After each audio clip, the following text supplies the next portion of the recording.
Hello, everyone. I'm Sandy Hernandez, founder of the Retail Muse. Welcome to Store Wars, the Carnaby Street episode. So, I'm not sure if you've seen, and you're probably interested in the topic if you're tuning in, but Carnaby Street is definitely having a moment. In just the last few weeks, we watched brands like Farm Rio, Tala, MAC Cosmetics open a Club MAC, and they've all caught ribbons recently on Carnaby Street.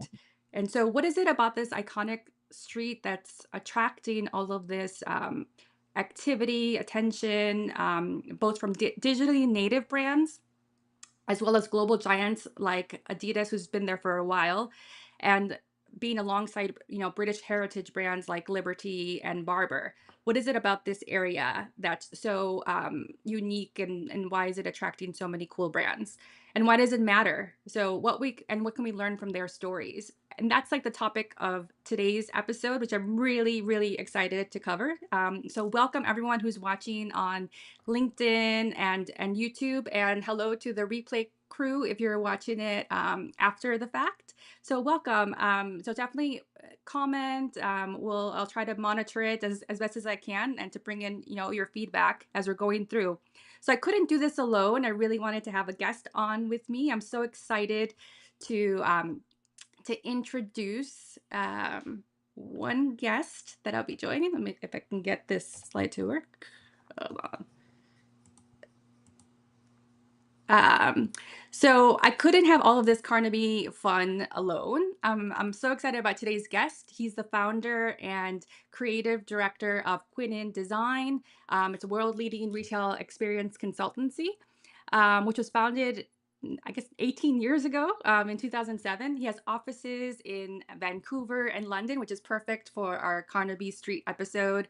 And at Quinine, he helps global brands reimagine physical retail, where they don't just design spaces, they design the future. In fact, one of his key quotes is, let me see if I get it right: stores aren't just points of sale, they're points of belonging where human connection takes center stage. It's so well put.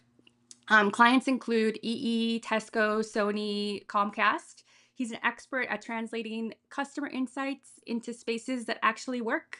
He's a Rethink Retail top expert in 2024 and 25. You can see his photo there with me in the one of the Polaroids there. He's won the DBA Design Effectiveness Award for EE Store Design. And then three fun facts about this gentleman: he's a son of an architect and grandson of a Hudson Bay fur trader. So retail design is definitely in his DNA.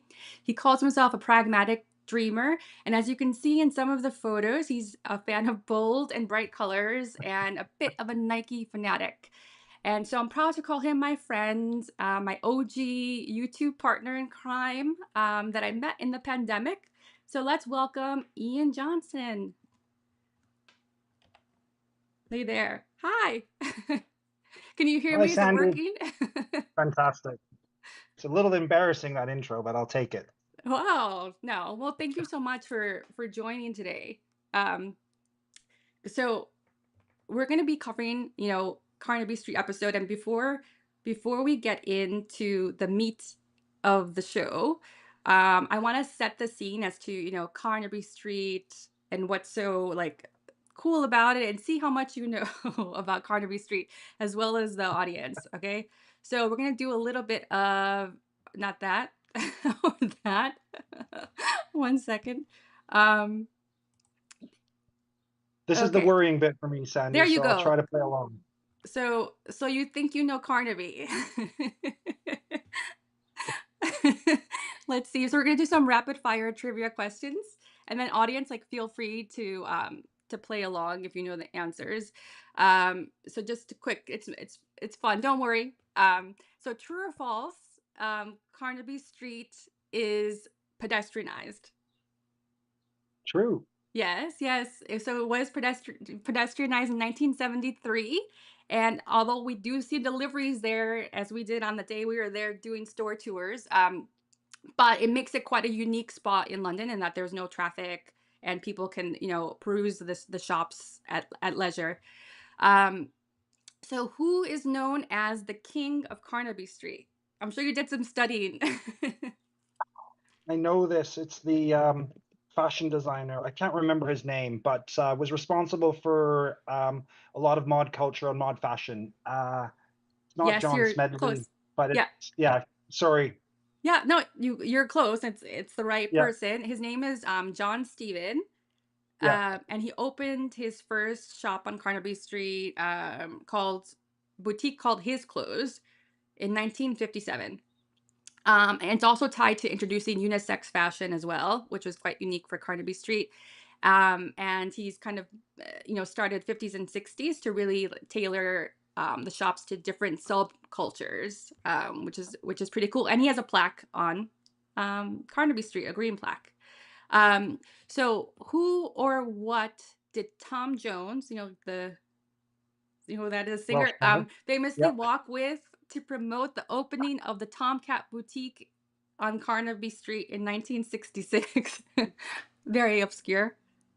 Oh God, I don't know this, but it's going to be a lady. I don't know the name, but I can see the image, I think, in my head, but I don't know, Sandy. I'm sorry. Yes, there was a person, but the answer I'm looking for is a cheetah. Okay. So it was a live cheetah, and I love this story because it's like the penchant for spectacle that Carnaby was known for, and hopefully this translates now into modern day. Um, the a couple more quick questions. So, which music legend worked at I Was Lord Kitchener's valet before becoming famous? Oh my God, I have no idea about that. You're diving deep here, Sandy. No, it's no. I'm gonna it's pass. it's David. Well, I would say David Bowie. Do you say David Bowie? I think it's either, as long as you say it right. Yeah, so it was him. And he started there, and I think it's just also just the point is that there's a rich history of music tied to Carnaby Street as well, which you see a little remnant of that and what we're going to talk about today. And then one quick one and last one, I think. No, 2. Okay, which boutique's window displays caused crowds so large they led to a highway obstruction charge? Is that new or old? Old. This is all like old Oh, history. old history. I don't know. I don't know that either, Sandy. My trivia is terrible, isn't it? Sure you want me on this program? It's called Lady Jane. It was like she when the first opened in 1966, and it was the first to tailor exclusively to women because in that area was predominantly for men before that. Yeah.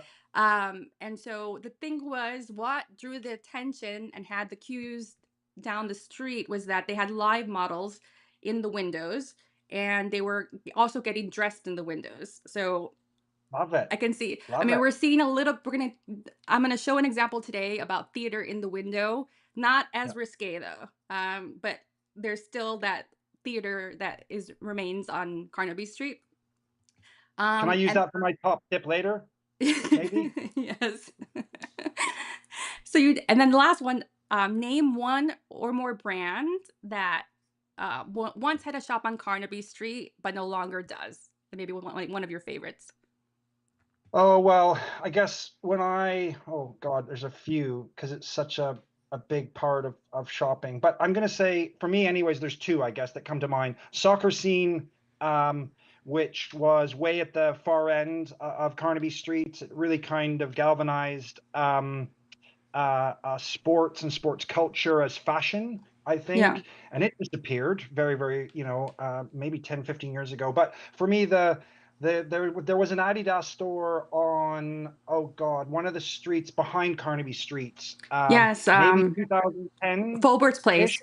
Fubert's Place, Yeah. Fulbert's Place, yeah. No, the other way, I guess. Okay. On Haygarth Street, is it? Anyway, one of the streets Yeah. behind Carnaby Street. And they had a true pop-up, a sort of permanent pop-up experience where they kept on reinventing itself constantly, and it's a true innovator of its time, and a great example. I'm sort of disappointed they've replaced it with the original store they have now. as beautiful as that is, Yeah. that original Adidas store at 6 Hagar Street, I think it was amazing. One of my favorite. Yeah, and then we have a couple from the audience, like Timberland Boot Company, Doc Martin, some other favorites from the crowd.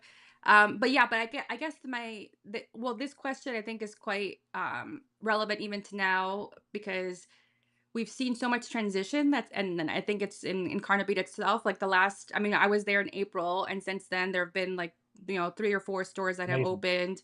Yeah, lots of activity in the last few months, last few years.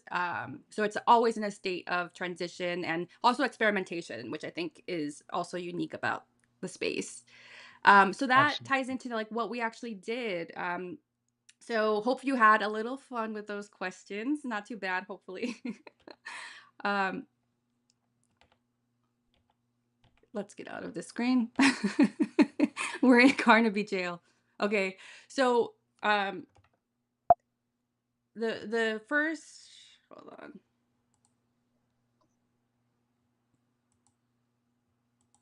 Love your graphics, by the way. Sorry, I'm like going all over the place. Um, so the first, I just wanted to set the scene for even what the challenge is that we met up in person to go and explore stores and also individually that you had to go back multiple times because of all the new openings. And we took a look at it through the lens of the 5 C's of Carnaby, and I'll go through each steps, and we wanted to get really what's the best of Carnaby Street along those 5 C's. And we're each going to do, in terms of the format of our episode, is we're going to make it a little bit more fun. We're going to have 90 seconds to pitch as many stores as we can. So I gave you some award categories, and we're going to, have each 90 seconds to share some cool shops that we found. And then we'll have a really brief discussion about, which one we thought, performed based off of the examples we each shared, and then kind of give a little mini winner for each category. So Love it. that explain it well? Perfect. Okay. Perfect. Love it. So the first, as you saw with one of my graphics, is curb appeal. So we're back with the Carnaby Street. We're leaving it there. I don't know what's going on. So curb appeal is basically, things like what is drawing your attention first. So what to you makes a good first impression? To either the Oh, the window, yeah. I mean, the greeting at the beginning. I've got, the key is to all of it, right, Sandy, is that people don't walk into boring, right? Yeah. And most brands treat their entrance like an afterthought, right? And so smart brands know better, know that actually, the outside experience starts, the inside starts from the outside. And so when I think about curb appeal, I think three characteristics, right? You got to understand it. It's got to be instantly understandable to me, right? What is it for? Who is it for? If I have to guess, I'm walking by, right? And so it's gotta be understandable. It's got to be visually compelling, right? Without screaming. It needs to draw me in, not blend in. Yeah. And actually, for me, the one that actually I think is most important is it's got to be emotionally relevant, right? It's gotta touch my soul. It's got to make me feel something, right? It's got to speak to my life, not necessarily a product range. And so when I think about those three things together, if you can tick boxes in each of those categories, you're gonna have some curb appeal. Yeah. No, that's a great way to put it. And that's kind of the lens we looked at the first category of curb appeal. So kind of who made the best first impression. And we're gonna have a stroll stopping store window and an entrance with a wow factor as a couple of the categories. So this is, are you ready? Well, I mean, this is the dangerous bit, Sandy. So I've made some notes here just to keep me on time for the 90 Okay. seconds. You know I can ramble, so please just No. just cut me off at yeah, just cut me off at the 90 seconds, please. All right. So it'll also be my like first time testing this timer. Let's see if it all works. Are you ready? Okay, I'm gonna put Okay, your the okay, we pressure is have on. I'm gonna hit the timer. Are you ready? Let's go. Okay. Okay, so Sandy, this category had some strong contenders, and you see benefit here in front of us. On a street that has such strong Georgian restraint, this store cranks it up to 11. It was like Vegas on tour, right? The Wow. exterior was splashed with campaign graphics like my teenage daughter's bathroom or my bedroom, right? Subtle, no. Unmissable, absolutely. It definitely shouts, we are here to sell. We're here to have fun. We're going to make it a show. And the beautiful thing about this that I love so much is these graphics were carried right inside to the store displays, and that continuity just was unbelievably strong. Okay, so that was really unique for me. I'm not a makeup person, so bringing me into that store was fantastic. It really drew me in. Rolling Stones was a little further down, right? This store has a little bit different kind of swagger. It's a temple of emotional retail. It mixes a level of heritage with pure rock and roll pleasure. Those lips, that lip sculpture in the window, that's the new Abbey Road of London, right? It's a perfectly lit selfie spot that turns merch into memory. And it was pretty fantastic to see how many people actually stopped and took their photograph there. But for me, the winner of this category, the really interesting one, was criminal damage, right? They had a pop up around the corner. They parked a gangster style Rolls Royce out front. The beautiful thing is they had a parking ticket in front of it, marketing messages in the window. Was this accidental? Was it guerrilla brilliance? I don't know, but it was raw, rebellious, on brand. It stopped me, it told me a story. And most entrances don't do that. And so I love this little story that came up for this pop-up experience. Great job. Okay, I'm gonna go. You did it. Okay, I'm gonna go now. I'm gonna try to be quick. Okay. Go on, Very good. Okay. kill it. Okay, I'm gonna put the timer. All right, so I don't have I'm not as poetic as you on this. You did such a good job. So what drew me to this is Donut Tellier. I don't even know if I'm saying it correctly. I'm adding a French twist to it, but on the exterior, it's just really playful.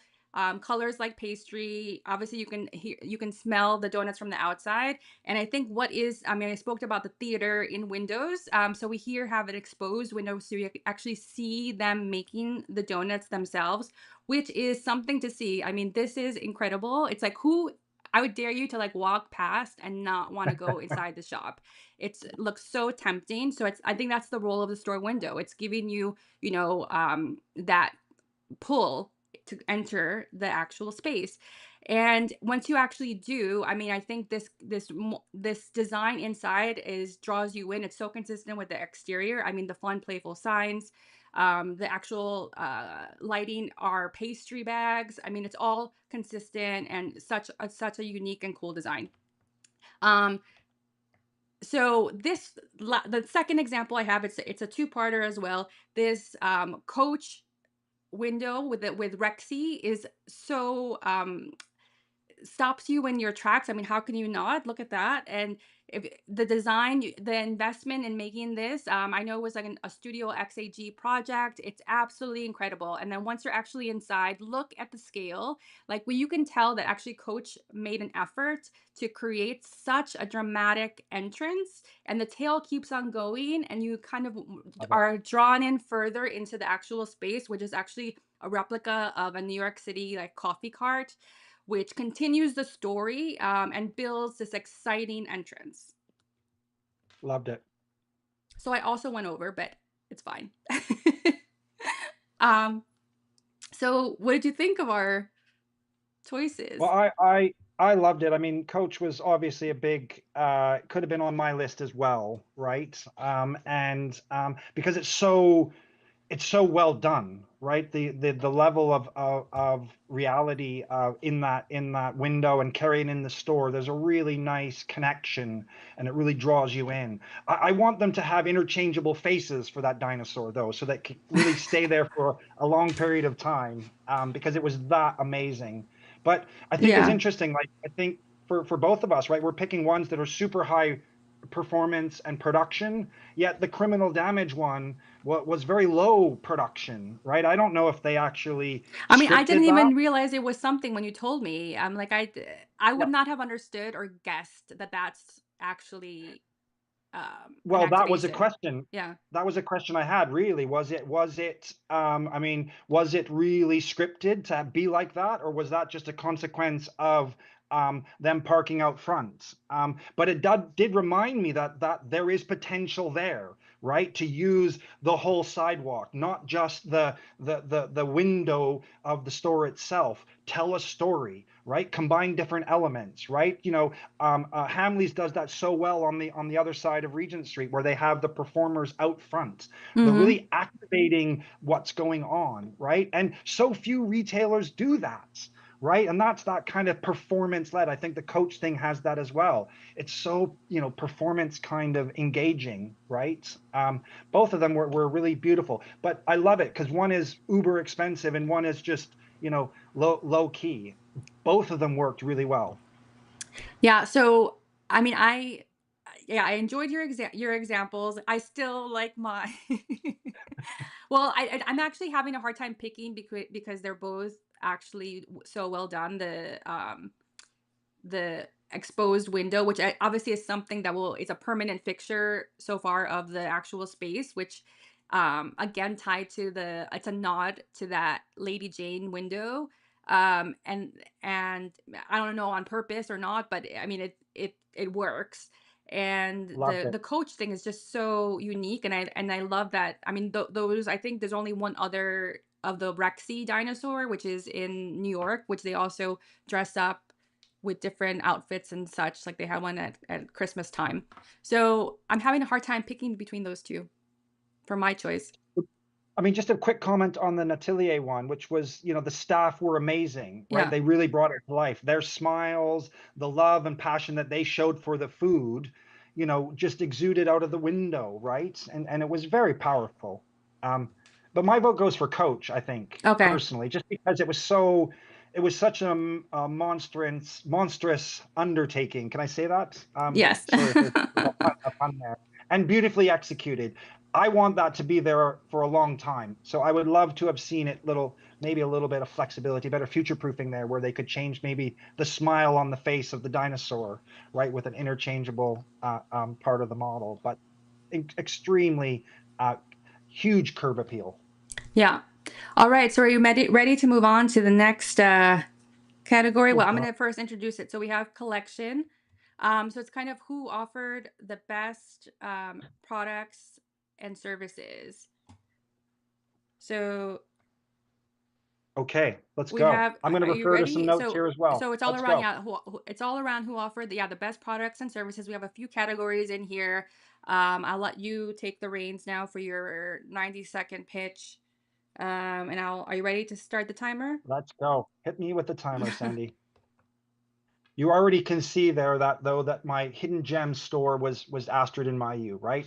And this was really exciting for me. I'd never been in the store before, and this is I felt where retail met ritual, right? They had piercing and welding sitting naturally on the shop floor here. This was thoughtful. It wasn't clinical. It was consultative. It wasn't transactional. There was this beautiful design staircase. You saw it there a second ago, right? It nudged you upstairs. Such a difficult concept in retail to get people upstairs. This was the best execution I've seen of that. You went upstairs, you discovered a cafe, a click and collect kiosk, more treatment rooms. There was no pressure here. This was just a huge welcome vibe. This was retail that was reassuring. I loved this place. But for the coolest collab category, I chose Bape and Adidas. Came with this classic Bape camo in blue, a curated museum of past collabs. No hype, no shouting, just quiet confidence. It reminded me, though, that longevity, not novelty. That is what the coolest collabs are like. It's like long-term relationships, not one-night stands. I love this museum piece. And my final vote for most innovative service offering was the QR codes that were splashed in windows up and down Carnaby Street. Understated brilliance, low pressure, high intent. From opticians to jewelers, they were offering bookings and aftercare. No need to speak to anyone. Simple tech, smart psychology, small digital moments that turn curiosity into action. Most importantly, it was on the customer's terms. I love this. Fantastic. All right, I'm Did I gonna make go. it? Yeah, well, I think it's slightly over, but it's okay. All right, I'm gonna try to be fast as well. Let's see for coolest. Oh, no, sorry.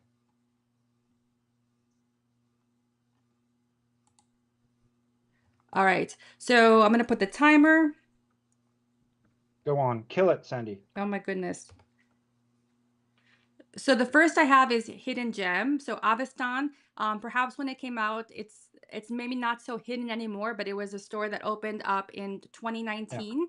And what I love about it, it's that it's a brand led by mystery, founder lore, and scarcity exclusivity. In that this location was designed, inspired by the founder who unfortunately passed away before it was actually opened, and it's really it only released like one scent in one location, no e-commerce, so you have to go to this location. No photographs are not encouraged inside, and it's really about the mystique of the brand. It's a very affordable, minimal packaging, as you can tell from the inside. Someone actually was able to take some footage, but I think it's such a cool hidden gem on this side street off of Carnaby, where we're now also seeing other fragrance brands on that. Around coolest collab, it's kind of this mixture of heritage brand Barber, established in 1894, and it's perfect. This magazine tied to kind of their collabs because they're trying to partner with brands like Noah, which is a New York City based fashion brand tied to things like skating culture, but kind of marrying the two brands together to produce this collection. Um, as well as their partnership with Barber and Erdem as well. So it's kind of bringing the best of both worlds. They're actually, because they don't typically produce clothes for the summer, it's kind of this great collaboration as well as including florals into their designs. Um, I'm really taking a long time. But keep going. Good. the last thing quickly on this is that what I love about this exclusive piece as well is that in Barber you can get these collectible pins. So it's kind of your products there are made to last. So it's you're getting able to get these pins for each location for a way to personalize it a little bit more. So that's it. Loved it. Loved them all. I'm sure I The missed something, but barber, I don't know. the barber and collab with sorry, what's the name of the New Noah? York Noah was really uplifting, right? It really brought me closer to Barber when I saw it. Yeah. It actually started to, diversify the appeal, right? That's what I loved about it. It really kind of felt like those two brands worked well together, right? They took the best from both and kind of made something new. I really loved that. Yeah, because I think what I was actually surprised when I saw it because I know Noah from, in New York. And I mean, it started by the former like Supreme creative director. So it's kind of a different type of brand. And that's why I think it works well because it's modernizing Barber. Yeah. The signage was really good as well. I Yeah. mean, the Bape and Adidas one, those are the classic kind of, almost store within store takeovers, right? They had a lot of space. There was a range of clothes as well, but it really did, whereas the Barber one, it was on shelves Yeah. as merchandised in an as pretty traditional way that they were doing the clothes, and the signage and the way they kind of brought it to life was very subtle. And so I don't know if it screamed enough or that subtlety allowed me to discover it in my own time. I don't know which is the Yeah. better, I mean, option. I actually liked that because I mean, I showed a little bit of that there was signage and things that showed the story behind it, which sometimes they don't even do. So I think that our retailers don't even do that sometimes. So I appreciated the signage and messaging around the collaborations and where they came about. And I think the other thing in my 90 seconds, I couldn't fit it in, but the Erdem also, they have a collaboration with Barber in that they're restoring like reloved products and to bring it back to market. So I think and unique pieces as well. So I think that it's Yeah, called like Reloved is the program. So yeah, it's yeah. fantastic. I mean, the Noah collab made Barber feel more relevant on that street, right? Barber is a traditional heritage brand, Yeah. right? it doesn't necessarily have the cool factor to live on that street. And so this collab really kind of made it relevant, right? And brought it that sort of undercurrent, which was lovely. I loved it. Cool. And they had pink in there, so Of course, your favorite. Um, so what are you gonna pick? What do you think is your pick for this Well, for me, it's category? Bape and Adidas. Only because it was a kind of longevity play, right? They were really playing on the longevity of the relationship, right? They had shoes there that were, nearly 20 years old or more, right? And for me, I just loved that. This wasn't a one-off thing. This was a long-term relationship. And, they were doing collabs before the word even existed, right? And so for me, that's why it stood out, right? Yeah. They had beautiful branding down the side street as well, which was difficult to photograph. But so that's for me. But the Noah Barber one for me is also very strong, right? I loved it as well. Yeah. I think it's a close second. Again, I can't decide. But I'll go I'll go with the barber and collaborations because it was something that was new to me. I knew the Avestan story, but I'm also curious to follow it because they did open up a second location um in Nolita here in New York in well, it was like a long-term pop-up and they're going to reopen again. So I'm interested to see their story as they develop, and that location has another scent that's just for that space, and that's the only product they sell. So it's a quite Love it. interesting model. Um, okay, so the next category is creativity, which I had a really hard time picking. Yeah. So I probably will go over because we have things in there like most striking visual merchandising, cleverest in-store signage, boldest use of color, best sensory experience. It's a very meaty C of the Carnabys. Eh, So, are you ready? I'm gonna like I'm ready. I mean, tee you you're up. so true. There was so much there, Sandy, to unpack.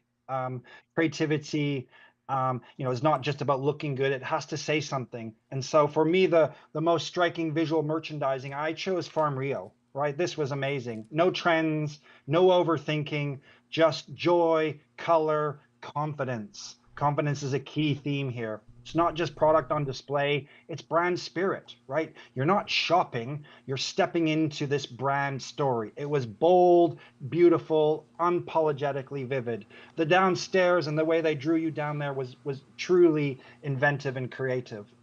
And so I love this as a sort of, visual striking store, really strong. Now, if we shift, I've got a sort of cleverest in-store signage part of it. And for me, this was, uplifting on so many different levels. Here I chose Pangea. Their signs, spoke before the staff did. Simple stenciled messages, right? They were like curators' notes that invite conversation. The staff picked up this signage and the stories flowed because design without meaning is just decoration. But once you add meaning to it, Sandy, you start to get experience. And this is what did it. And, on running around on Regent Street, they had a very similar kind of staircase sign, right? It started to open up the store. Farm Rio's sort of gallery style plaque, right? All these little details let you lean in and connect with the space on a different level. And so boldest use of color, Sandy, I'm gonna fly and then the slides will catch up. But for me, this boldest use of color was Golf Wang. This was a masterclass. Dandelion yellow carpet. In the middle of the store there, you saw this bright yellow phone box. That was actually a photo booth. This is color with confidence. This was a lovely execution. But finally, for best sensory and material experience, my vote has to go to Outry, right? The store wrapped itself in a color core marble. This effect was certainty and still confidence. While others tried to grab my attention, Outry grounded it. And that was sensory retail for me. Amazing. Sorry about the slides. I was distracted by Andrew's comment. You got some support for From Rio. So sorry about those And two not matching no up. problem. In fact, I actually also visited the Farm Rio pop up in Liberty. and it's a very beautiful extension of the same store fixtures and design. And so for me to understand that it's not just a store fit, but actually an estate fit, that they're doing pop-ups and other things with the same kind of tools, that is about designing for the future. That is about, making sure your estate is consistent. So much operational excellence in that approach. Love them both. Fantastic. Lots of good examples there. All right, so I'm gonna add to the mix here. I'm gonna get started. All right. So for me, the most striking visual merchandising was a recent release of this another collaboration, I guess, like, well, Liberty Prada Luxottica with their sunglasses, again designed by Studio XAG. It's just so stunning, and use of negative space and that atrium. It's again, it inspires people to like look up as well as look down and appreciate the other floors, as well as just the pastel palette of such a cool design. Um, and I think it's also where aesthetics meet form and function, because as the boats are also kind of the product display. I mean, I can go on and on. I really, really, really love this. So the cleverest in-store signage I have, Astrid and Miyu as an example. I think here I have a few examples from here. Obviously, how could I not have something that says "You're the Muse"? It's it's so in line. It's aligned with my brand name, so of course I love it. And also, they have a display of their kind of values and what to expect in the space, where we receive that shine together, create memorable moments, break all boundaries. And they also have some social proof showing like all the piercings and appointments they've done and all the memories they're creating.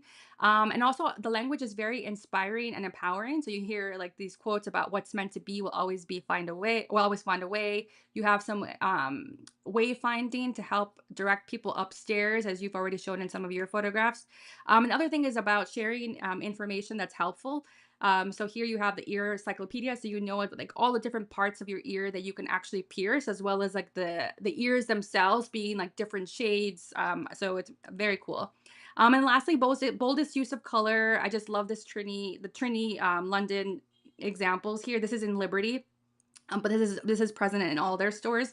I just love this palette. It's so well done. And lastly, the best sensory experience. It's next on that fragrance tree I mentioned, where it's just very minimal, similar to Avestan, but it's very serene, calming, allows you to explore the scents at your will, and you have leave some notes and things like that. It's stunning. It's really beautiful, and the staff is very nice. And I think they gave you something free, didn't they? Or what did they? Or you got something there?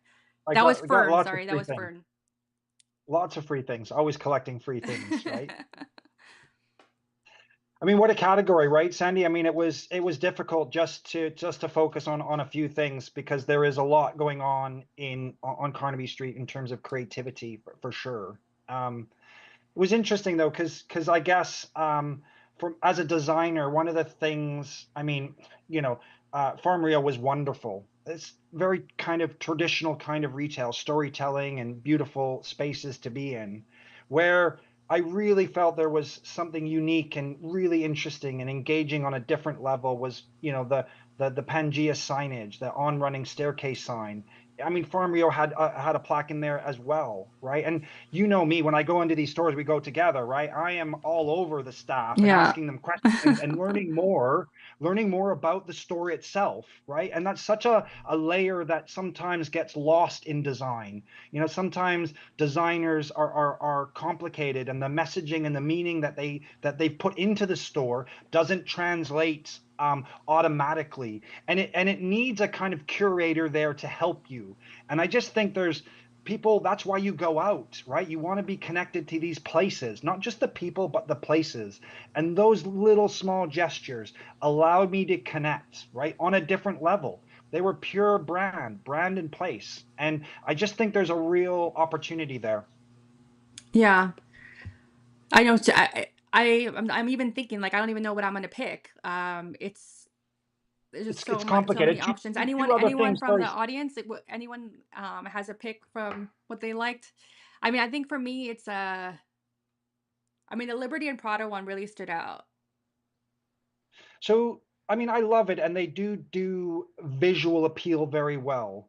The challenge I always have with that space Yeah, is there is an opportunity to engage because it's an atrium of this building. There's opportunity to tell stories at each layer because you overlook that's this true. As atrium, it like right? And I unwinds. Yeah, yeah, and I wanted the boats to tell me as I went up the flights. I that's wanted a the good boats idea. Yeah. tell me more stories, right? Unveil another layer as I went up in the thing. And so because of that, it was beautiful, beautifully conceived, unbelievably executed, right? And simplicity and all that makes it stand out. But I kind of wanted more, right? I wanted more detail. I wanted more engagement. I wanted something that I could, engage with. And it was a little flat in that way, right? But still stunning, right? I mean, Yeah. interesting. Sorry, Sandy, the Ultree one, I didn't mention it in my speech, but that wasn't marble. That was actually a kind of laminate that they used, right? And so a cheaper way to execute it. But again, the power and the sort of ability to land in one material. I mean, that is a very kind of luxury approach to streetwear, right? And so it was lovely as well.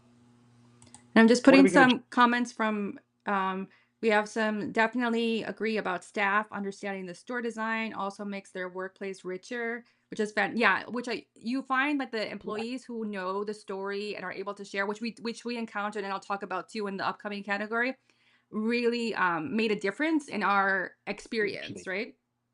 They were proud. Yeah. They were proud of being there, right? And so I do think when you train staff, retailers need to open up the concept of the design, not just the operational side of selling, but talk to them about what the intent of the design was, right? Because sharing that with your consumers is such a bridge. It connects people to that place, right? Those are the stories they go off and tell their friends, right? It's beautiful. Yeah. And then here from Andrew, guys, you picked some great stores. The common thread is that they create curiosity and inspire, which Totally. fantastic. Yeah. Absolutely. Absolutely. So, what would you, I mean, You know final where I'm pick? going. Well, I'm gonna go with Pangea and the signage there, just because I thought it was so perfect. Okay, so I'm gonna stick with yeah. I think the for me Prada because it's the newest thing and freshest in my mind. Yeah. Okay, All of them were worthy all of them were winners. good. It's really hard to pick because Astrid and Yeah. Miu is another close second. All of them great. All of Okay, them great stuff. so the next category we have is customer experience, which I know sounds very broad, but we try to take it to the lens of most memorable service moment, which we just talked about, and staff with the most style, and best use of tech, and interpret however you want. So, are you Are ready we gonna dive for in? and Yeah, we're gonna let's I'm go. gonna move on to the next category for you. I'm clicking off the timer. Okay, so my most memorable service moment. This wasn't a good one, but it's important to recognize it. As a designer, we spend millions making stores look beautiful, but it's actually the people who make them feel beautiful. It's not the lighting, it's not the scent of the donuts, it's the staff who make retail memorable. And so at Axel Arigato, one cold stare from this doorman made years of brand trust evaporate in seconds. I mean, he gave me a dirty look. Oh My God, no. I was not supposed to be there, apparently. And so, just a really strong reminder that hospitality isn't an extra, it's not a bonus, it's actually the point.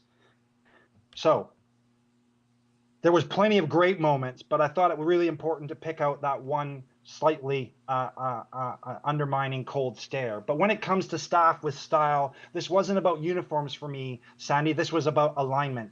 Pangea, the staff looked effortless. It was like someone hired them for just being themselves. At Oatry, this photograph here, right? Every item had a little story. This was super refined and relaxed, something difficult to kind of capture. But for me, the double RL, this doesn't wasn't style. This was storytelling. Unfortunately, I wouldn't couldn't get a photograph of this gentleman, but this was like the campaign came to life. confident, but not performative. And most innovative tech, right? Pangea again. Tech shouldn't be a screen bolted on. It should blend into the space. It should be felt before seen. So while others on the store shouted with big screens and buzzwords, Pangea whispered.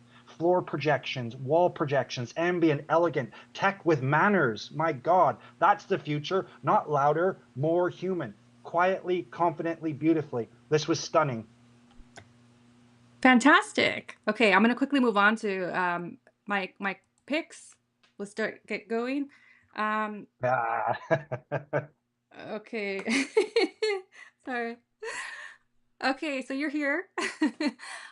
So this was one of my most memorable moments. We went into obviously drawn in by that pink exterior, as you pointed out in your category one. But it was a service that converted me. I love the Benefit mascara, and I can't even remember the name of the one I always get. So I went to the woman and actually was curious by Bounce just because it was a different one, and she was able to show me a bit about the product, but then I obviously bought it here. Here I am with Ian, but also she also tried to upsell and say, "Oh, do you want to get like the one you always like, just so you have in case you don't like this one?" So that upselling, what I thought was well done in terms of service. The other is now best use of tech, similar along the lines. Although this is a screen, I thought it was just so well done. This is the exterior of Astrid and Miyu again, another example. But I like that cloudy kind of blending in of the screen. It just enough to draw you in to see that movement as you're walking by. Um, and in tandem, their service was remarkable. I thought the woman we spoke to gave the entire brand story, the entire space. We talked about the history of like the retailers that used to be in this location. It was a phenomenal service, and she really loved the brand. And then the staff with the most style, I had Trini London again, just because it's so Love those. iconic, just their look of that like sparkly gold shirt. And it's also I've seen it here in their pop-up in New York. That's the same style. It's recognizable and really fun. That's what I love about it most. And it's in line with the brand. And the second thing, just the last one, is best use of tech inside a combo of experiences. So this is Sophie's Tea Art Gallery. So it's really playful. And this was actually an NFT kind of room that was, marrying art with technology. It's a combo of experiences over the years, 'cause I've been there a few times. That's Loved it. it. Oh, now I'm in a brick wall. No, I mean, the sort of the category, right, is very broad, customer experience, right? And there was so much good stuff going on, staff especially, right? Amazing sort of vibe and energy from them. Like I said before, Yeah, they were proud. Having proud staff is really the goal, right? When they talk about the place they work as if, they were meant to be there, right? How do you create that connection for the staff? Because it just bleeds across to the customer so easily, right? And so it's really lovely kind of collection of stores and staff. yeah. Right. I mean, Um, which one stood out the most to you, or what's like the um, I guess feeling you're left with some of those like service moments? Because you always had a bad one. um, I mean, we which we is went to funny Astrid and because Mayu together, right? yeah, That lady, the lady, she cared, right? She gave a damn, right? And that's really important, yeah, right? They really kind of helped us understand. Was I love walking into the stores with you. Everyone thinks we're from head office, right? Are you from head office? yeah, Why are you asking all these questions? But they really open up and give you amazing insights, right? And it's why I go out in physical retail. It's place and people together, right? Add purpose in there, and that's the magic ingredient, right? And so, all of that, though, Sandy, I mean, the service, I'm going to go back to the tech, right? Because I think the Astrid and Mayu one did that. It started to blur the boundaries, right, around the screen. That's why that became appealing, right? And I remember looking at that and just hmm having a screen in the window. I mean, what a subtle change when you just frost the glass around it, right? Make it feel integrated rather than bolted on, right? It's Yeah, such a simple thing, and they did that really well. I love the Pangea one just because it was low tech, right? It was low tech, right? And I think for me, tech doesn't need to be expensive. It doesn't need to mean more screens. It needs to be human, and we're missing that right now, right? And definitely. so I could choose either. I could choose anyone, any of them, really. I mean, unicorns Yeah. as well. You I go. You think for choose. me, yeah, I think for me, Astrid and Miu, which is why I put that comment up. I think it was just it really stood out to me. Because it has also a wide array of services, and they're one of the, early on, starting with the more permanent jewelry, the piercings, all that stuff under one space, and also in a more serene like space as well. Well, and it's Including very tattoos and difficult. things. Yeah. Yeah, very difficult to kind of combine that sort of consultative and not transactional, right? And they had a really nice balance there between the service stations and the product displays. Yeah. Lovely store. All right, we're gonna get on to the final category, Okay, which is community and culture. And are you ready? let's go Okay, quickly. so Come on. a couple of quick things. It's about local collabs, most authentic neighborhood tie-ins, and best community gathering space. So I'm gonna tee you up. Love it. I'm going to hit the ground running. Okay, so my best local collab had to be MAC Cosmetics, right? This is Carnaby Street Studio 54 for beauty lovers. The nightclub bathroom vibe, I mean, God, that's super clever. The Gen Z alpha appeal, they nailed it. Right now, though, I felt the store was a little bit more about ambition than execution, right? Great retail theater needs more than a DJ booth. It needs conviction from the company and a proper vibe management. So this store is on the cusp of greatness. And so I am really excited to see version 2 because it will be iconic. Loved it. A little bit more to go there for me though. With in terms of the sort of most authentic neighborhood tie-in, this is where simplicity wins. Lazy Ulf gave us a bench. There was no neon, no mural, just somewhere to sit. So it doesn't just invite you to sit there, it doesn't invite you to belong, it proves it. Astrid Mio did another little thing, right? A small gesture, a dog bowl outside of their store. This wasn't a campaign, this was hospitality, right? Another reminder that you're not data, you're human, and so is your dog. Now, Adidas, they did a very similar thing. They rolled out a pool table, they had a DJ area, lots of fun. But this felt a little bit too briefed, a bit too staged for my liking. Was it authentic or was it a big brand trying to squeeze into this kind of community appeal? And for me, I couldn't go. This is a little far away from Carnaby Street, but the best community gathering space was Nike. They nailed this.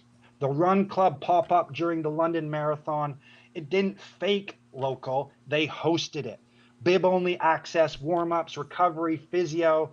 This is tech meets ritual, retail as coach. This wasn't an activation, Sandy. This was acts of hospitality.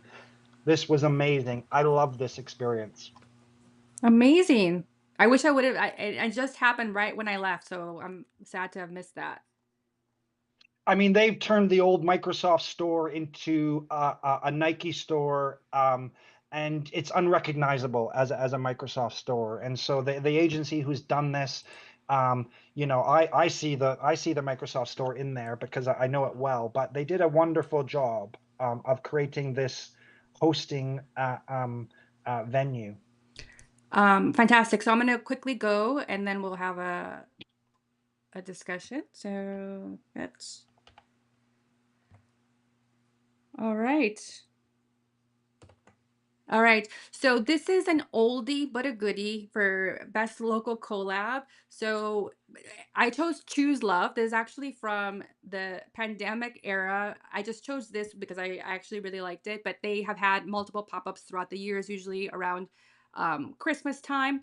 But it's a charity focused on, refugees, humanitarian organization, but they allow you, it's a retail location as well, so when you buy something for refugees, but they have a fantastic way to collaborate with local celebrities, local artists, etc., to create these amazing retail experiences.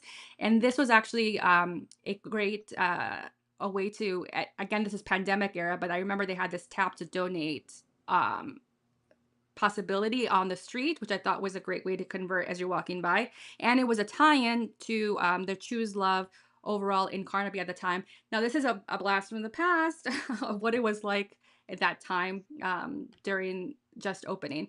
And then the other thing is when we were there is just that they had this big egg hunt across, it's across Yeah. London, but I think it was also just partnering with local artists as well to have this fun Easter time QR code enabled hunt where you had kind of these unique pieces that were in front of different retail spots and Carnaby Street, but also different parts of London. And also just a nod to hear John Stephen around this pride of the creators of the space. Is really celebrated both here but also across spots in the UK. And then the community gathering space, I chose Third Man Records because it's just a nod again to the music part of Carnaby. It's just off of Carnaby, but it has again this color that looks a lot like Golf Wang as well. But they have live music. They use it as really like a gathering space for people who are into obviously to listening to live bands. And started by Jack White as well. So that's my pick. Love it. Love it. I mean, really interesting, right, Sandy? The gathering space on Carnaby Street or in the tight roads in and around Carnaby Street was very difficult, right? Because the venues, the sites are very small, Yeah, right? I think that for me was Mac's problem. They've moved down from a corner suite, a where they had three-store multiple venue, floors. Yeah, multiple floors, and they've created this club in line, right? And the size of the store doesn't let the concept breathe, perhaps. I don't know what they're going to do with that old site, whether they're going back there or that's going to be turned to another place. But I did find it difficult to find the spaces, the sort of property on Carnaby Street doesn't allow that kind of activity to really flourish, right? You have to really have a double sized site or really kick out to create those gathering spots. yeah. I mean, just down. I mean, they have on Regent Street. Yeah, you have the Gymshark and such, which is still. I'm so amazed and impressed that they are able to in a, I guess a traditionally tourist now location that where people don't necessarily live to have these massive events is really incredible.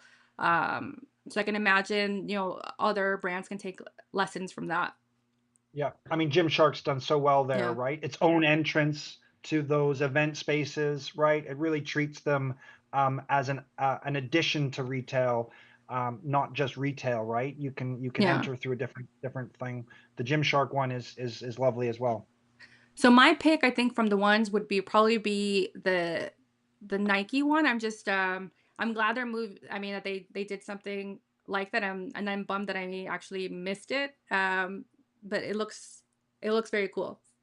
It was very impactful, and because their store at the time that pop-up happened was under renovation, they were able to create these hoardings, two corners of Oxford Street with this Nike Run hoarding around it, and it was Yeah. it was pretty impressive, right? It was pretty impressive. And it's also that global now that color, the red is now, part of here in New York as well. So I've seen it in multiple formats. What's the classic problem? We've talked about this, Sandy, where especially these urban sites, these urban stores, what is the community that lives there, right? Certainly around Regent Street and Carnaby Street, there's not a lot of people who live there, right? So as you said, what is the community there that they're addressing? Is it tourists? Who is it, right? And that's why the Adidas space felt a little bit too forced, Yeah. right? It was trying to fit in, whereas the Nike one didn't bother fitting in. They just kind of hosted the temporary community that was there, right? And that's what I loved Yeah. about it. And it had like a purpose. Yeah, because it was and it already had I guess a built-in community because it's people that are running the marathon and it's kind of celebrating Right, and being a space exactly. for that. Yeah. Right. And it's just very well crafted, right? You have to Yeah. get the timing right for the event and stuff. And so all that kind of coordination between what's happening, the community that's there, the online booking that you had to do to get a visit to a physio, all that stuff was super well, it's a well-oiled machine. Great. What was and what's is that your pick too? Yeah. I couldn't live if I didn't choose Nike. You know that. How many pairs of Nikes do you have now? Too many. Too many.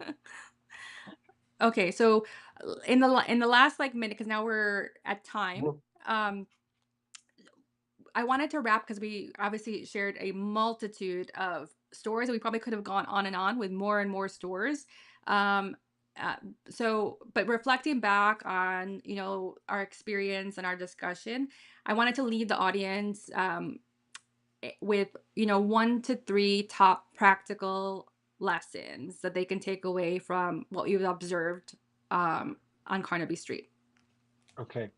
We're kind of over time, so apologies for those listening. I'll move through these quickly, but and it was difficult to find three, right? But three low cost, high impact retail ideas that were easy to roll out and also scale, right? Sandy, you know how I feel about it. But first, retailers need to activate lineups, right? Don't just manage queues, design them. A queue isn't a hurdle, it's a stage. Use it to engage, offer comfort, entertainment, service, do something with it. Queues can build loyalty, not just demand. And there was tons of queues on Carnaby Street that were just passive people waiting around. So My there's pet a peeve, real yeah. yeah, there's real opportunities. I mean, think about what Wimbledon does with its lineups, right? You make friends in your line in those lines, so that's an easy win.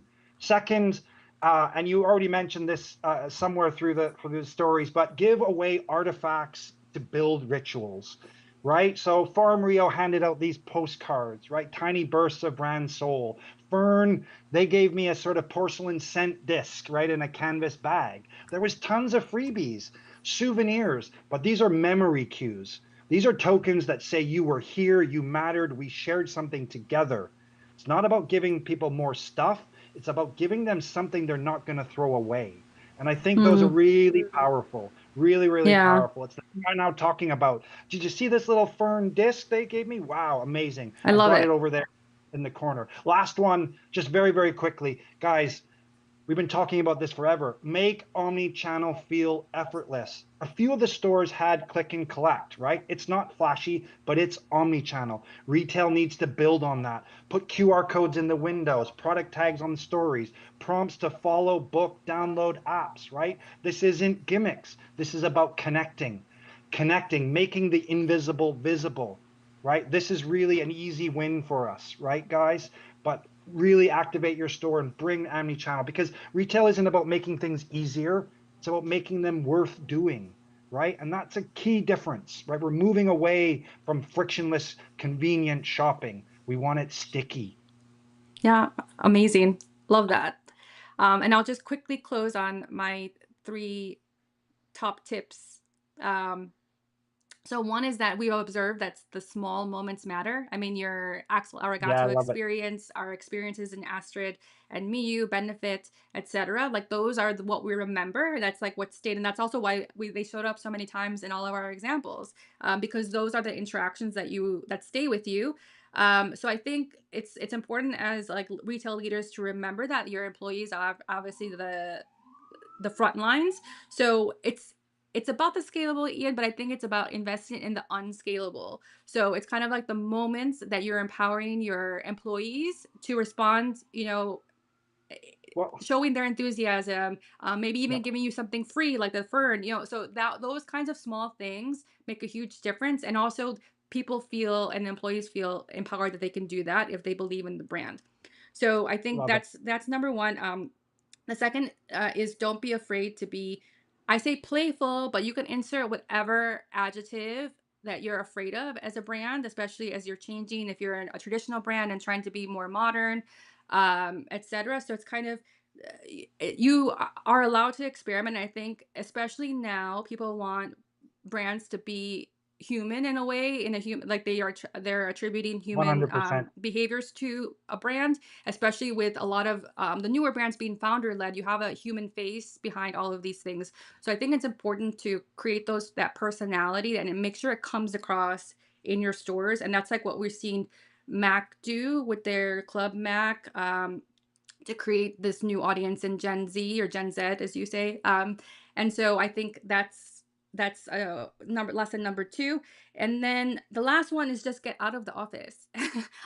So I think the what you and I did, right? It was just one afternoon, but look at how many examples we have and ideas and inspiration. So I think even if you want to do it alone or whatever it is, but I think it's important as a team to regularly set time, not only for executives, but also think about things for your store employees, like your managers. Why should it just be executives to get this inspiration? So I think that's my third piece. And you can Love it. have Star Wars in person if you want.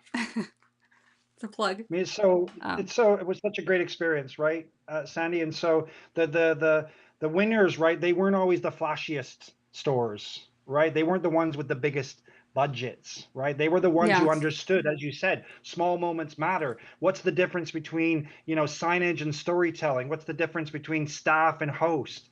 Omni-channel, omnipresence, right?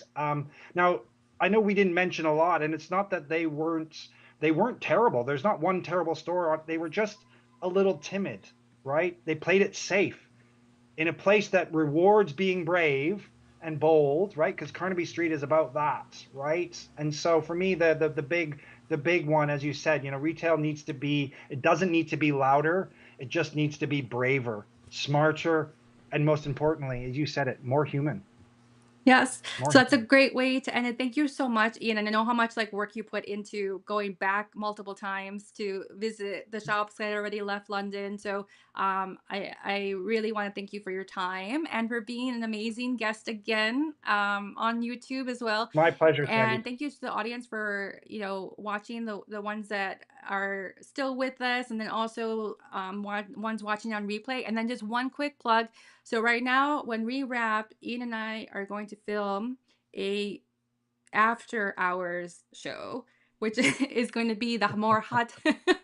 This sounds a little weird. All the dirty Um, gossip, Sandy.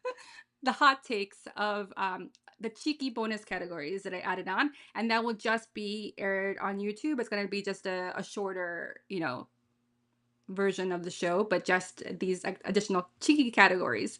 The sixth Love hidden it. C. So, so thank you everyone, and we'll chat soon. See you in the next episode.